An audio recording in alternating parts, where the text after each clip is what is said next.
Excellence comes down to what you do before the applause. What's more counterintuitive than putting something out into the world and hearing nothing? Silence, only crickets as a response, and then smiling to yourself as you depersonalize that underwhelming outcome and start planning your next masterpiece. Because I'll tell you, it's a special kind of hell. Or at least it feels that way. It may actually be closer to a purgatory of sorts. A toll that must be paid. A fee that's required.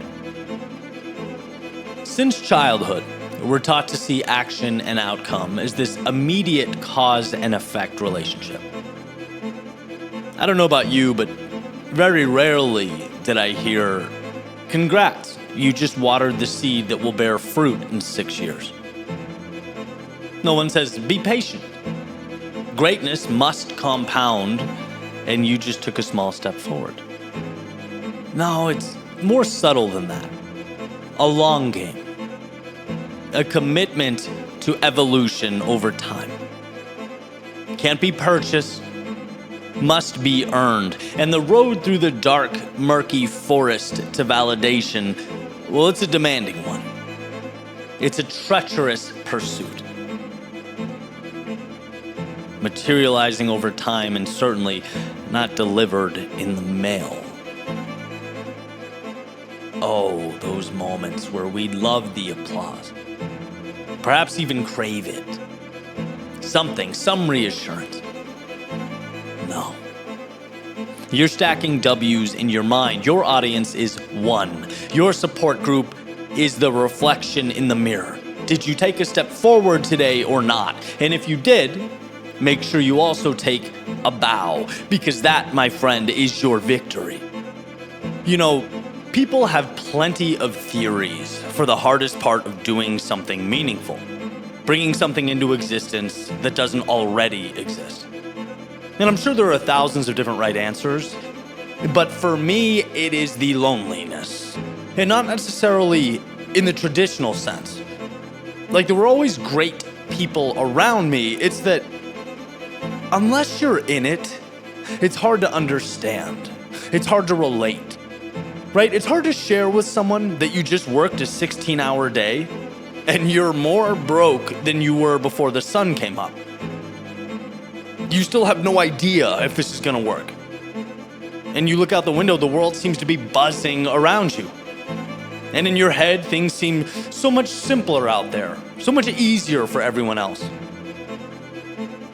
That whole delayed gratification thing, you know, it seems so logical on paper. It makes so much sense in psychology books.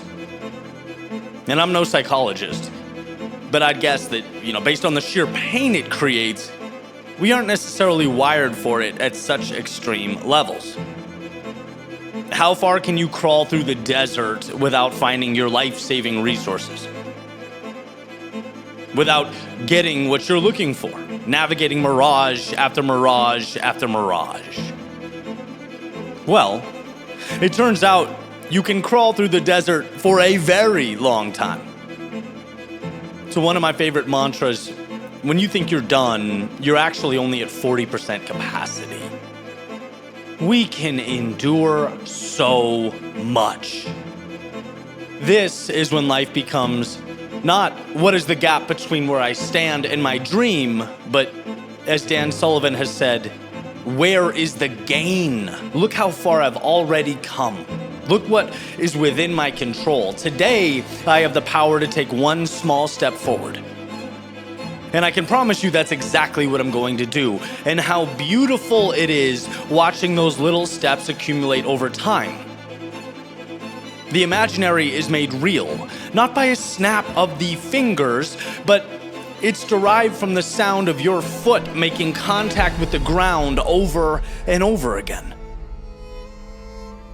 10,000-foot view. Is this hard? Yeah. Look at the distance to be traveled. But if the mindset is dialed, if the mentality is right, if we step up and focus only on what is within our control, is it hard? No. Because anyone can take life one day at a time. This is perhaps a reminder to think less and step more. To lock into the target and go. To take your chisel to the marble and sculpt away. I'll never forget reading the book Unbroken, when the main author, an American captured by the Japanese in World War II, endures a hell unimaginable. Moved from POW camp to POW camp, tortured, taken to inches of his life. But day by day, he finds a way. And when he's finally captured and he looks back at all of it in totality, he is astounded at what he's overcome. He says, I don't even know if I can do that again, right? Because from the outside in, it's insurmountable. It's a mountain too high to climb. But day by day, we are gods. When what's in front of you is the only monster, it can be slayed over and over and over again. We are manufacturers of the unseen, architects of value, which when you look at, value is directly correlated to how rare something is. Greatness, excellence, success in an endeavor, they are coveted and rare because for many, moving forward without that applause, it's too daunting a task. Performing for crickets is too taxing on the ego. An unknown with no guarantees, it induces anxiety like oxygen to a flame. So what? What's the play? What are you going to do? Can you clap loud enough for yourself to appease the whisper in your head? Can you be your own source of strength and validation? Can you show up for you? Because here's what I say.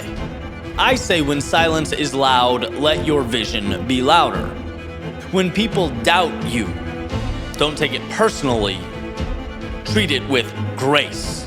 See, you're just already at a party the rest of the world hasn't arrived at yet. You're not crazy, you're just early. Okay, and maybe a little crazy, but thank God, because the innovators, the makers, the doers, the change agents and authors of reality, they're all a little crazy, but they have to be. If one were merely pragmatic, they'd stop performing without that applause. That's the practical thing to do, after all. But you're not here to be pragmatic, you're here to be great, and that's a different game altogether. Of course they'll doubt you, that's the practical move. But remember this, pragmatism is never celebrated, ever. No, not like excellence, not like those with the courage to march to the beat of their own drum, to point their ship straight towards horizons of their making. When you don't hear the applause, take a breath and make your own. The goal is not to take over the world in 24 hours. It's to set goals for yourself and hit those goals. It's to perform for that audience of one. If you can do that religiously, if you can show up for you, everything else falls into place. Everything else makes sense. So go out into the world and be crazy. Crazy enough to go where few before you have dared. Crazy enough to construct your own anxiety for the sole sake of conquering it. Crazy enough to see castles in the air when the rest of the world sees only ghosts. Most perform for the audience, but I think it's time for you to be your own standing ovation. To watch as the roar and thunder of your own applause transcends space and time. It's not whether the crowd rises to their feet. It's whether you do now.